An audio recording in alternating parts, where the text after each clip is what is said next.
Assalamualaikum warahmatullahi wabarakatuh. Perkenalkan, saya Sayu Wiwit An-Nur, guru IPA dan Prakarya SMP Negeri 2 Sampang, calon guru penggerak Angkatan 6 Jawa Timur. Kali ini kita akan mencoba penerapan segitiga restitusi yang akan saya terapkan kepada pelaku perundungan di dalam kelas 8B dengan korban Hanif dan Indra. Dikarenakan para korban dan pelaku tidak bersedia untuk didokumentasikan ketika pelaksanaan segitiga restitusi ini kami lakukan, maka kami hanya mengambil dokumentasi sebagian kecil dari pelaksanaan. Tentunya hal ini sudah mendapatkan persetujuan dari yang bersangkutan. Di kelas 7, Hanif adalah seorang murid yang pintar, rajin, aktif dalam pelajaran, namun memang cenderung pendiam. Sekarang Hanif sudah naik ke kelas 8, yaitu di kelas 8B. Akhir-akhir ini Hanif didapati sering meninggalkan jam pelajaran.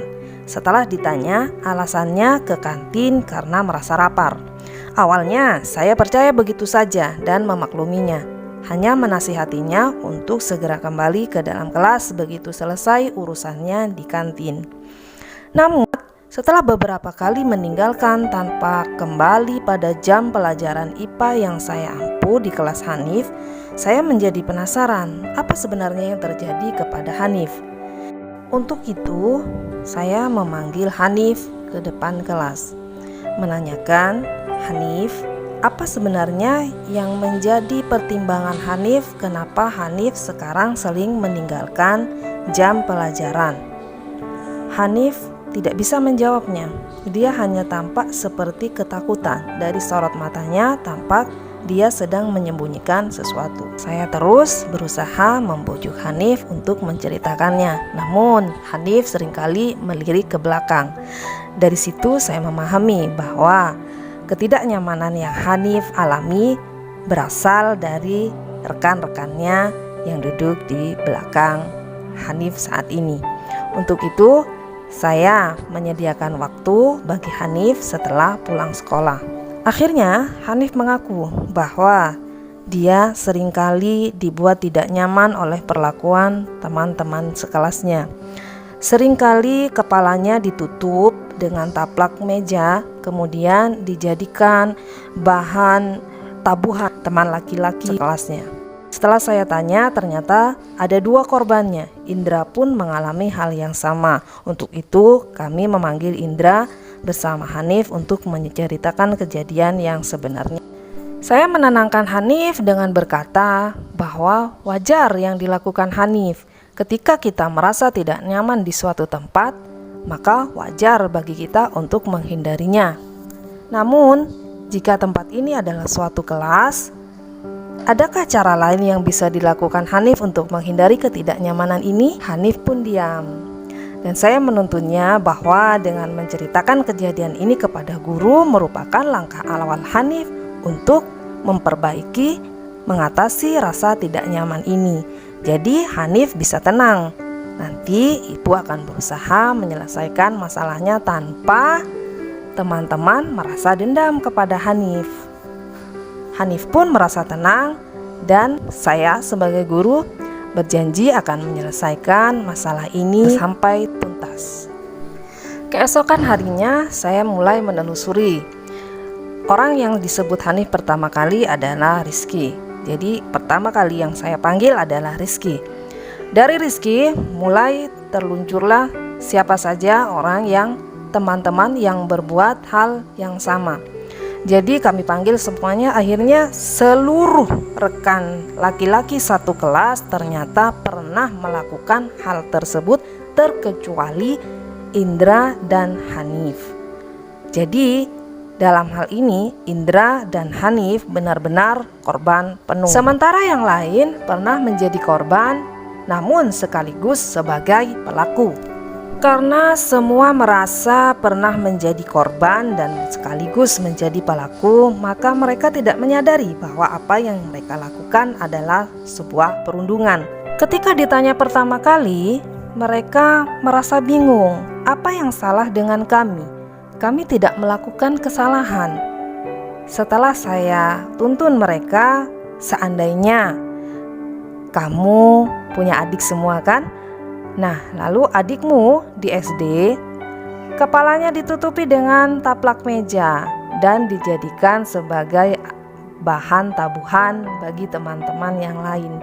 Bagaimana perasaan kalian? Baru dari situ terlihat sorot mata setengah marah dari mereka, dan mereka berkata, "Saya marah, Bu.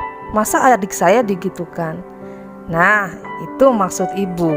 Itulah yang terjadi kepada para korban ketika kalian jadikan kepala mereka sebagai bahan tabuhan. Akhirnya mereka menyadari bahwa apa yang mereka lakukan adalah suatu perbuatan yang tidak menyenangkan. Dan mereka juga menyadari bahwa dari sekian banyak teman-teman mereka, ada 2 orang yang belum pernah menjadi pelaku perundungan tersebut. Bayangkan betapa sakitnya hati kedua orang tersebut.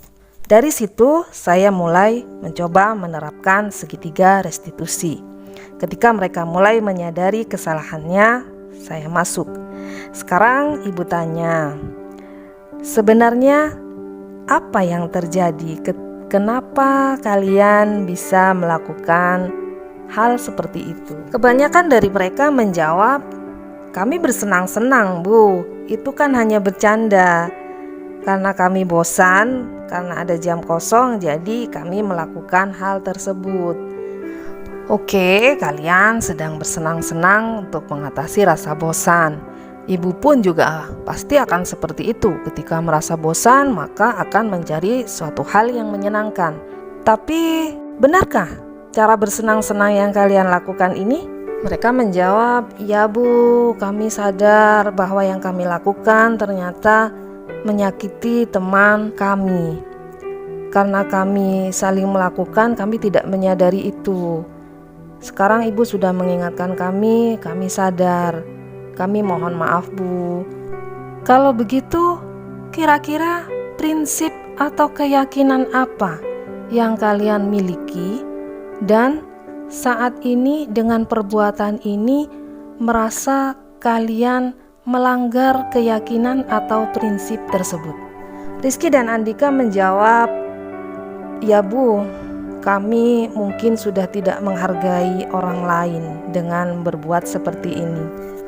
Syukurlah, dengan begitu mereka akhirnya menyadari semuanya.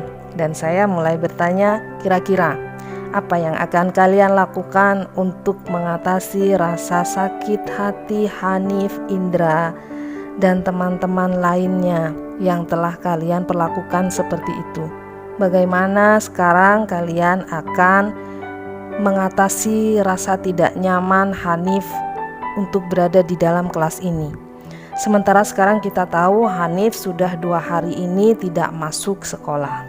Dengan serempak mereka menjawab, "Ibu, kami akan saling memaafkan, kami akan saling meminta maaf Ibu. Ibu, kami janji tidak akan melakukan hal ini." Ya kan teman-teman? Akhirnya mereka saling memaafkan, saling meminta maaf. Mereka bersalawat bersama dan kelas pun menjadi lebih harmonis lagi. Dan mereka bersepakat untuk mendatangi rumah Hanif untuk menjenguk Hanif. Semoga pemberian restitusi ini menjadikan kelas 8B adalah kelas yang nyaman, rukun, kelas yang harmonis, dan kelas yang solid. Amin ya robbal alamin. Terima kasih. Wassalamualaikum warahmatullahi wabarakatuh. Indra, setelah kasusnya ditangani, perasaannya gimana? Sudah ikhlas? Ikhlas memaafkan temannya? Temannya sudah minta maaf semua belum? Terus setelah ini apa yang kalian lakukan untuk ikhlas kan ya? Sudah paham semuanya? Ya, Rizky.